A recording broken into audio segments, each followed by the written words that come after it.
Hello and welcome to Music Business Essentials for Women. My name is Charyn Harris and I'm really excited to have you here.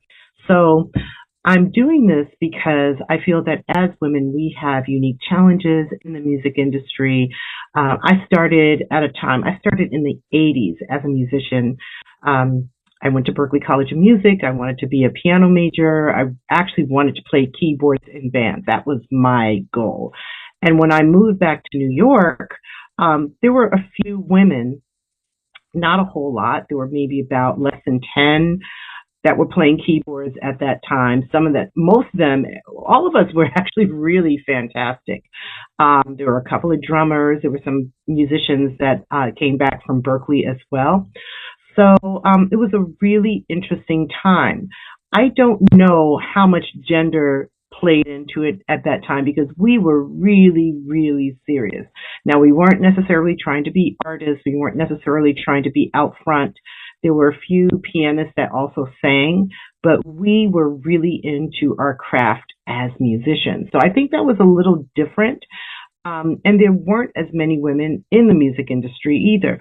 And there still aren't as many women, even though most of the women that come in, they just try to stick you in front. I've had that happen where they were just like, oh, you should be out in front. And I really didn't think of why I should be out in front. I didn't really think it was about my talent, quite honestly. But I think it was just more about appearance and more about what attracts people and understanding that, which I did not understand. So I'm like, well, wait a minute. I'm a musician. I play, I sung a little.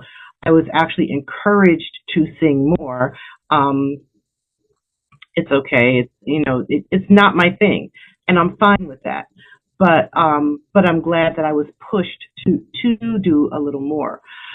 At the same time, I did see this switch where gender really came into play, where the dynamic was changing, and we were moving away from being respected for what you do, and it also depended on the crowd that you were around.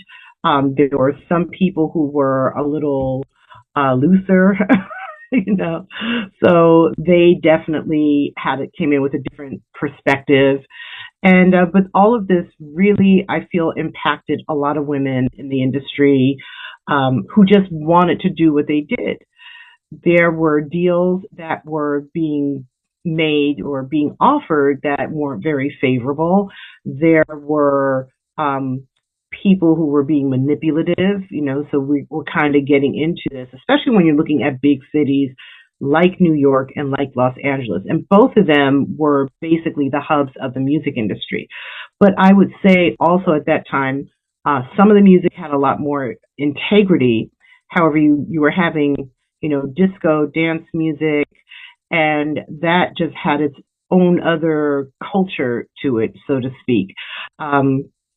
But I did a lot of R&B. I did a lot of top 40. I played in wedding bands. I just looked for every opportunity to play, started touring. But even then, I saw dynamics changing, and I saw people treating me differently, and I was not aware of what was going on. So some of it I had to kind of internalize and figure out what exactly is happening here. And some I just had to sweep under the rug and say, okay, I'm going to keep going. I'm going to keep going. So one thing about me is that I'm not good at quitting, because I always say winners never quit and quitters never win. And sometimes for me, it's not about how long it's going to take. It's just really about doing what you're doing and seeing it all the way to the end. And I get that from when I was taking piano lessons when I was young, about 10, 11 years old. I would get really frustrated. I'd jump up from the piano and I'd leave and I'd swear I'd never touch the piano again, which is kind of silly. However, what I found was that I would go back because if I didn't go back to the piano and figure out what that song was, I wasn't going to know exactly how it sounded at the end. So in my mind, I'm thinking, if I don't go back and complete this, I'm not going to know what the symphony sounds like. I'm not going to know what happens. I'm not going to know the full story.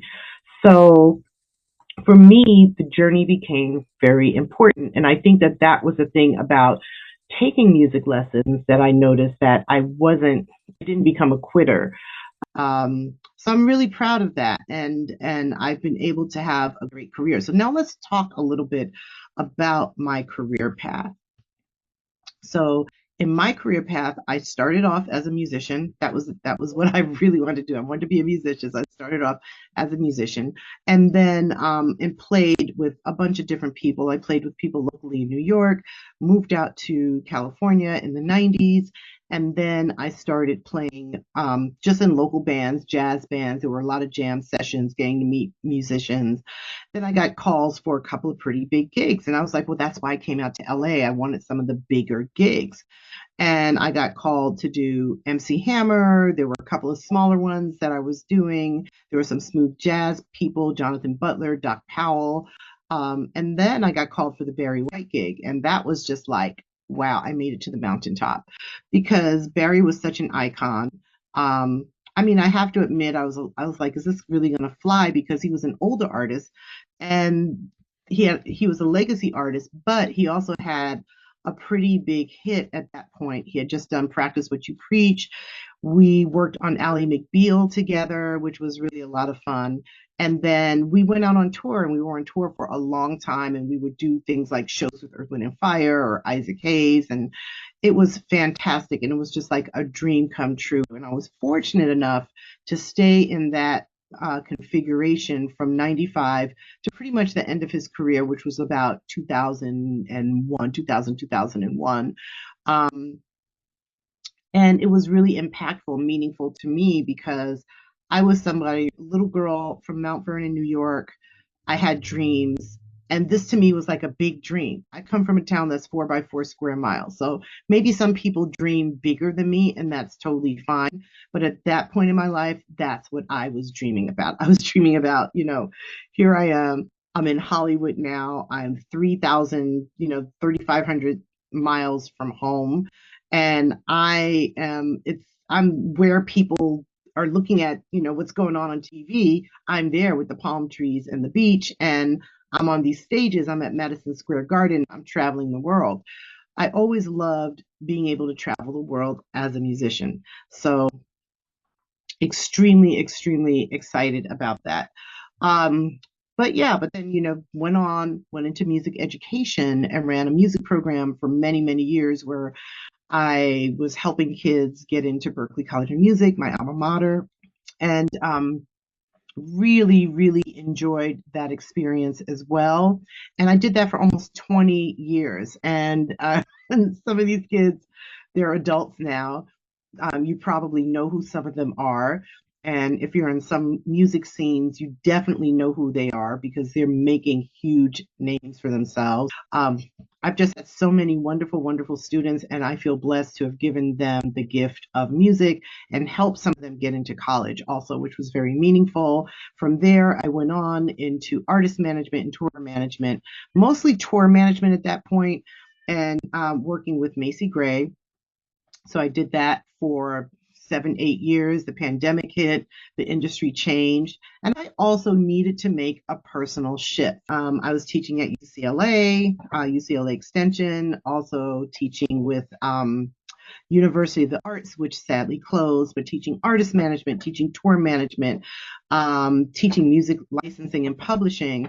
But I just felt that there was this void to work with women specifically on challenges that we have in the music industry. And that's what brought me to creating Music Business Essentials for women. And what I'm hoping is that we'll get more women involved in this. We'll have them understand more, help them close the gap in pay and equity and just so much, because there's so many gaps in terms of how many women are even in the industry as opposed to men. The dynamics, how we are spoken to, there are just so many layers to it. So, okay,